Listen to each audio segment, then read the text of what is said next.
ابھی زکوٰۃ کب واجب ہوئی، حکم کب آیا زکوٰۃ کا، کون بتائیں گے؟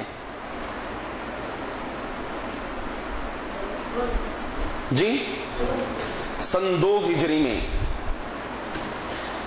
اس میں علماء کا ہلکا سا اختلاف ہے۔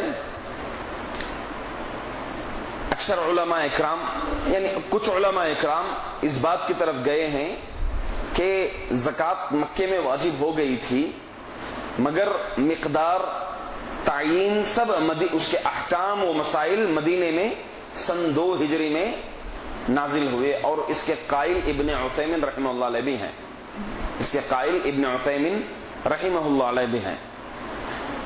اور بقیہ اکثر علماء کا کہنا ہے کہ زکوٰۃ سن 2 ہجری میں ہی فرض ہوئی، جیسے شیخ صالح الفوزان، آج کے موجودہ دور کے علماء میں شیخ صالح الفوزان ہیں۔